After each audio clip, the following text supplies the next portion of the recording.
Hello, friends, welcome back. Hope all are well and safe. All of us who are looking forward to pursue our dreams of higher education were in a baffled state as of now, like which one to choose while applying to a visa, right? So, puzzled with SDS or non SDS? Here is a video which makes your choice easier. So, for what are you guys waiting for then? Let's start our today's video.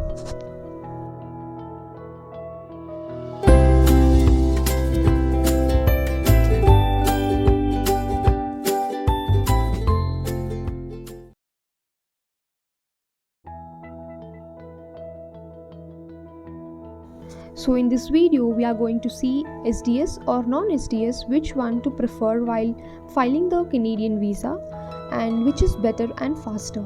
Basically, filing visa is the last step in the process of preparing for abroad education is what I feel. If you want to know the entire process, please do let me know in the comment section so that I will make those videos too. Normally, we will be having two categories in order to file a Canadian visa, namely SDS and non-SDS. So today we are going to see those. Going forward, the agenda of today's video is what is SDS and non-SDS, what are the requirements to file your visa under SDS and non-SDS, and which one is faster and better. So going forward, what is SDS? So SDS is nothing but Student Direct Stream. This is a study permit processing program or system for those who are applying to study in Canada. By the way, this information is taken from IRCC website, therefore this is up to date, no worries about that. And this requires less documentation when compared to non-SDS category. So going forward, we'll see what is non-SDS also. So firstly, we will go through the SDS document requirements for visa applications. So these are the list of documents you need to have while filing your visa under SDS category. So first one is proof of English test result. This can be IELTS or TOEFL, which are completed within 2 years of the date the SDS application was received. And if you're a person who are applying under SDS category, you need to have an IELTS score of 6.0 or higher in each language skill, that is listening, reading, writing and speaking. So then comes the proof of guaranteed investment certificate, that is GIC. You need to pay approximately 10,000 Canadian dollars under GIC. This money is treated as a proof of funds and would be released to the student every month for 12 months for the student abroad and maintenance expenses along with the interest. And thirdly, you need to have the proof of first year tuition fee. An official letter from the designated learning institute confirming the payment of tuition fee should be attached to your visa application while filing. After that, you need to have letter of acceptance. This is nothing but the offer letter offered to you after applying to several universities or colleges. So then comes the most recent secondary or post-secondary educational transcripts. This involves everything like all your educational documents with updated CV, final degree, PC along with CMM. If you have any experience, you can add your experience letters along with certificates, and achievement documents can also be attached, which will be taken into consideration. After that, you need to have proof of completion of upfront medical examination. This basically a document that will serve the visa officer as a proof of a medical examination by a panel physician. So the checkup will include a full body examination. You need to go through it before filing your visa. So you will be getting a medical report after completing your medicals that should be attached to this documentation. And then comes the statement of purpose, which acts as a main reason for acceptance as well as rejections of your visa. So hence make sure that you specify everything from your qualifications to experience and aspirations. Mainly include why particular university you have chosen and why Canada, and provide all your financials, like you are having movable and immovable properties and you need to take care of those after coming back to your home country. Please include 2 to 3 strong reasons that you will surely come back to your home country to start your career here. And then comes the passport, which is a travel document, and then the photograph, which should satisfy the Canadian government. It should have 50 mm wide and 70 mm high, and I believe these are the imperative and most significant documents that you need to carry to file your visa under SDS category. And the visa application fee is approximately 150 Canadian dollars, that is 10 to 11,000 of Indian rupees. Now let's check out the importance and what exactly we need to file our visa under non-SDS category. The non-STS, also known as a general category, is another method to apply to study in Canada. Basically, under the non-STS Canada, the students who are unable to meet the requirements of STS can apply.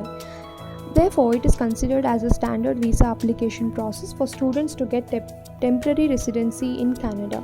So now let's go ahead and check out what are the non-STS visa requirements. So this will be having a lot of documentation when compared to STS category, as we have discussed earlier. The first important document that you need to have is language proficiency test. Most importantly, either STS or non-STS, you need to clear a language proficiency test. You can appear for IELTS, TOEFL, PTE to illustrate your language proficiency. Keep in mind, for non-STS, you need to have at least 6 as overall in IELTS, no band less than 5.5 in one module of the paper. And then comes the GIC, as discussed in SDS category. Similarly, you need to pay an amount of 10,000 Canadian dollars, which is equivalent to 6 lakhs to 6,50,000. This varies along with the dollar rate, and there are many banks that offer GIC like Nova Scotia, ICICI, CIBC and SBI. As I mentioned earlier, this money is treated as a proof of funds and would be released to a student every month for 12 months. The important note and mention here is that in non-STS, GIC is not compulsory. Students can replace GIC with proof of liquid funds. However, when students keep this, they will consider that as a proof. Many members prefer to keep GIC in non-STS also, because this will help them to help the application be stronger and relevant. And then comes the tuition fee. Several students may not have the full year tuition fee in one go, right? Therefore, under non-STS category, students can initially deposit 6 months tuition fee for the designated learning institute. However, the students have to ensure that they portray their financial stability. Hence, if you are a person applying your visa under non-STS category, you need to submit your financial proofs, and this is a must. This is often considered as a major difference between STS and non-STS, because in STS we go ahead and pay the full year tuition fee at one go. On the other hand, under non-STS we only have to pay 6 months tuition fee for the designated learning institute. After that, we have LOA, which is letter of acceptance, as we have already discussed in STS.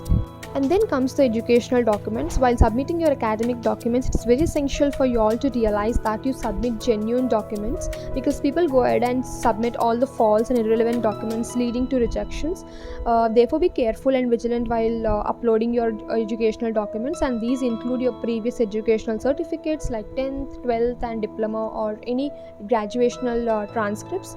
And then comes the medical examination, which we have already discussed in STS.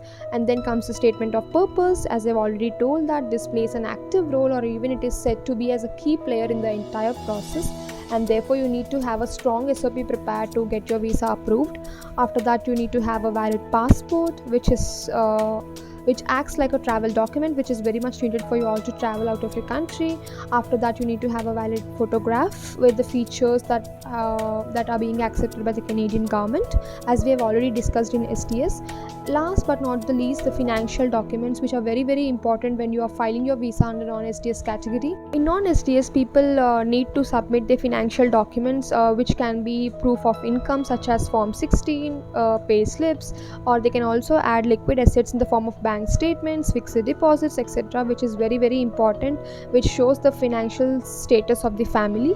So if you have taken any loan or to cater the other expenses in Canada, you can attach loan sanction letter to make your application even more financially stronger. Now let's go ahead and see which is faster and better. First and foremost, basically students who are having sufficient funds to pay the entire tuition fee at one go with GIC, they can go with STS. However, students who are not having sufficient funds beforehand to pay the entire first year tuition fee can go for non-STS by providing certain financial proofs, as we have discussed earlier, like mobile and immobile properties, bank loan sanction letters, and any bond papers like LIC included with 6 months tuition fee. Nevertheless, there are some significant reasons people choose SDS over non SDS. We will discuss those in the further slides. But the two main reasons between SDS and non SDS is, in SDS, we will pay the entire tuition fee at once. In non SDS, we will pay only 6 months tuition fee. And the second reason is that we will include financial proofs in non SDS, but in SDS, we do not. So, these are the two main differences between SDS and non SDS. Now let's go ahead and check out why SDS is preferred by many people than non-SDS. Now let's check out the reasons why SDS is more faster and better. Firstly, less documentation. Under the SDS category, candidates don't have to submit any documents to provide their financial eligibility, whereas in the non-SDS approach, we need to submit our payslips, liquid funds, movable immovable properties, CA reports if possible, etc. And secondly, fast process. SDS approach is streamlined and simple as compared to non-SDS. The entire time duration takes around 45 days or less. Sometimes it may even extend to 60 days or 2 months, because I have seen my friends who have applied for SDS and I waited more than 2 months. So this may vary sometimes. And now let's check out my opinion, which is better to file a visa under.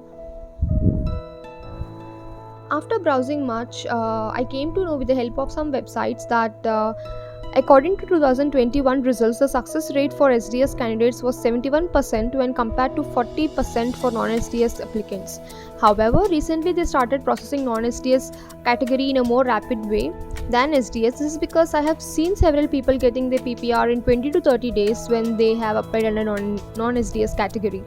So this is completely unpredictable. We can't even anticipate which one is processing faster.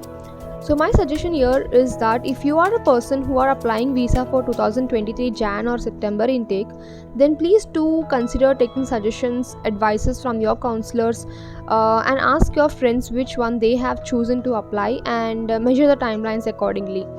So people consider SDS the most because of their quicker processing times and lesser documents to prove their financial eligibility, as we have already seen in the previous slides. So I believe this video helped you to understand the differences between SDS and non-SDS categories of filing a Canadian visa, and to make a decision which one is faster for you to choose while applying a study permit application. Thanks for watching. See you again. Until then, bye bye.